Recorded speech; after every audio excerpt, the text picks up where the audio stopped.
And KVEW TV. From ABC News, The Weekend Report. Here's Karen Stone. Good evening. After less than 2 months in office, Japan's Prime Minister Uno, who's been plagued in recent weeks by a major sex scandal, has announced that he will resign. Uno's decision comes after parliamentary elections that resulted in his Liberal Democratic Party's first major defeat in 34 years. More from Mart Litkey. Prime Minister Uno was composed and unemotional as he faced reporters. I take full responsibility for the party's defeat, he said. I have decided to step down as Prime Minister.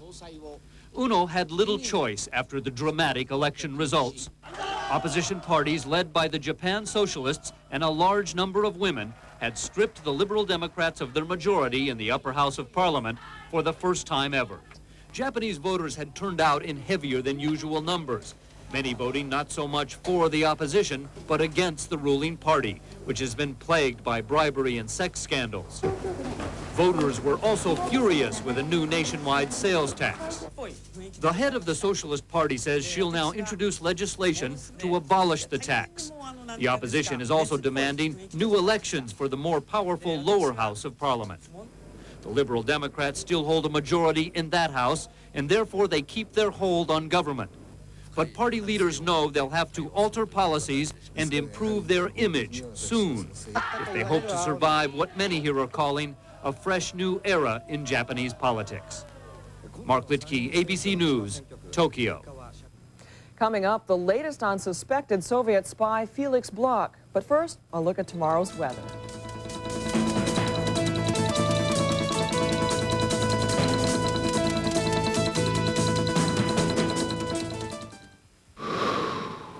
Force equals mass times acceleration. For every action, there is an equal and opposite reaction. A body at rest tends to stay at rest. A body in motion tends to stay in motion. Power equals work divided by time equals the Reebok cross-training system equals the physics behind the physiques equals Reebok. When it's late and your productivity is falling off, you can splash a little water on your face, or better yet, revive with Vivarin. Government-appointed experts say it's safe and works, and all you need is 1 glass of water. So revive with Vivarin. Total Raisin Bran has 4 times the vitamin nutrition of your Raisin Bran. 4 times? So can you think of one single reason why your Raisin Bran shouldn't be Total Raisin Bran? Just one. Veteran U.S. diplomat Felix Bloch, who's suspected of spying for the Soviets, has left his Washington apartment and turned up today in New York State with the FBI just outside his doorstep. Bloch is the object of an intensive investigation, but so far no formal charges have been filed against him. As David Enzo reports, it appears the standoff between Bloch and the government can't last much longer. Felix Bloch is apparently staying at this private residence north of New York City. His Mercedes and members of his family were visible today, but Bloch himself stayed out of sight. Very much in evidence, though, around the house, heavy FBI surveillance. Bloch was number 2 in the U.S. Embassy in Vienna for a number of years.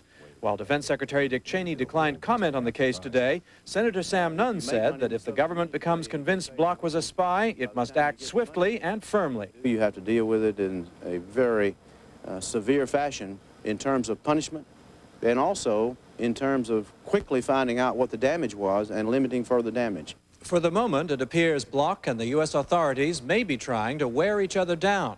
Bloch has so far told little to investigators. He may be stalling. Officials say it's still not clear they'll be able to assemble enough evidence for criminal charges. For their part, the authorities have Felix Bloch very visibly surrounded, and he's likely to have been warned it will go much worse if he doesn't tell all. David Ensor, ABC News, the State Department. Soviet leader Gorbachev went on national television today appealing to coal miners for the 2nd day in a row to go back to work. Strikes that began earlier this month have paralyzed coal production in Siberia and the Ukraine and have cost the Soviet economy more than $100 million. As Rick Enderfirth reports, Gorbachev's pleas, along with some important government concessions, have met with at least partial success. In the city square of Donetsk today, striking workers reacted angrily to reports that some of their fellow miners had gone back to work. They took off by bus to check out the reports and persuade working miners to rejoin the strike.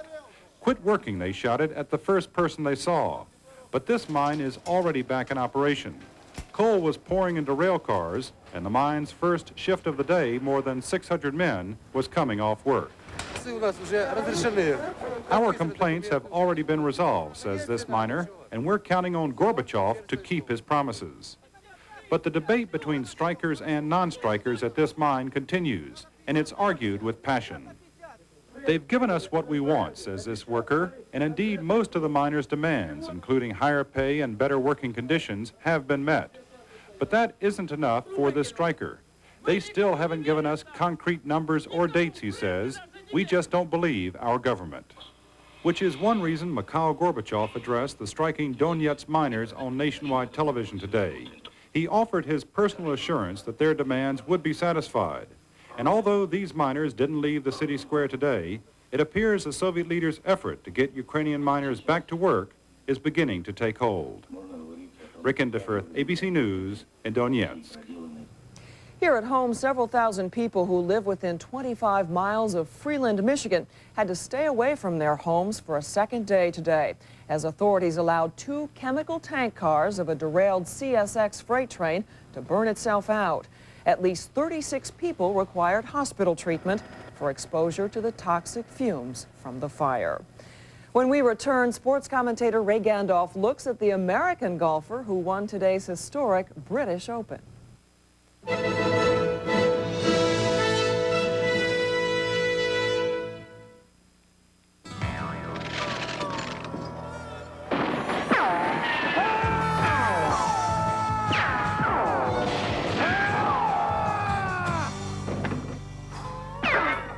Here's your coffee. Thanks. Pass the sweet and low.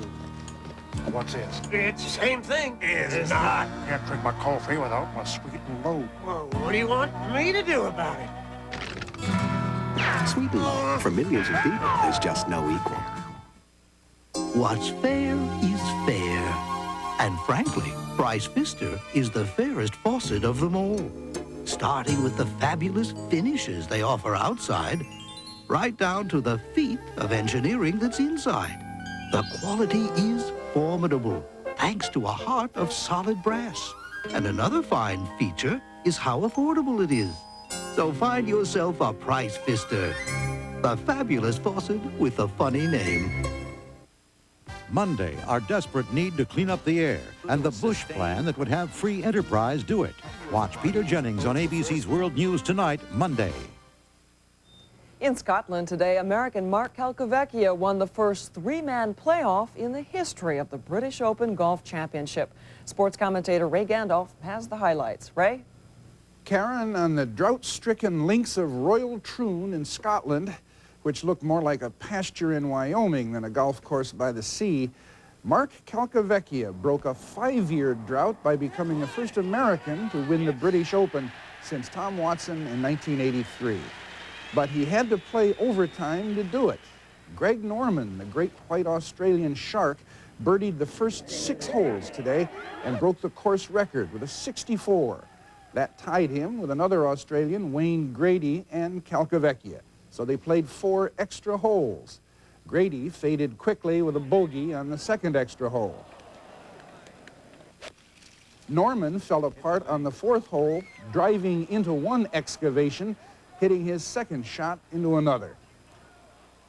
Calcavecchia needed a birdie on the final hole of regulation play to make the playoff, and he got it with a splendid approach. Then he birdied 2 of the 4 playoff holes to win the first major tournament of his career. Tom Watson, trying to win his 6th British Open title, finished in 4th place, 2 strokes behind the Troika. Karen? Thanks, Ray. When we come back, the Soviet Navy engages American sailors in a goodwill mission in Norfolk.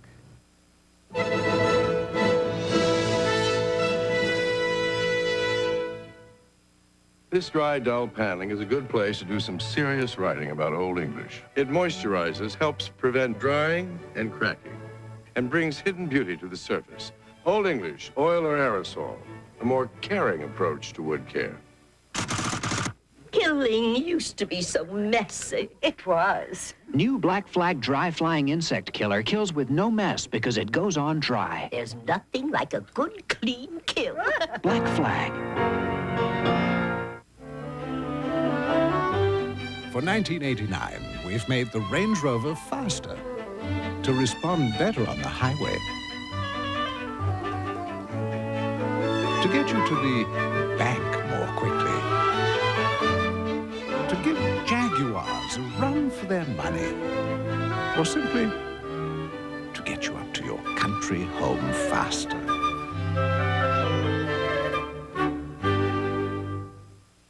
One of rock's most historic events, Monday, the 20th anniversary of Woodstock. Then later in the week, our diamonds and investors' best friend. Find out on Good Morning America.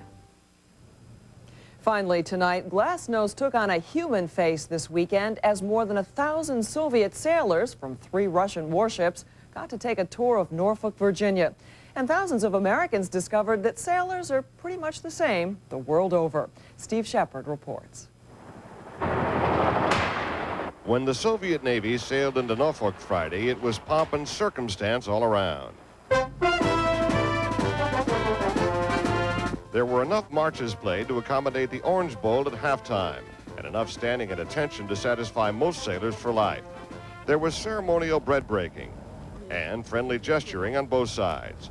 Then, ordinary sailors got down to the serious business of exchanging souvenirs. What'd you get here? I wouldn't have no idea. Over the next 2 days, as the Soviets got their American land legs, relations got a little easier.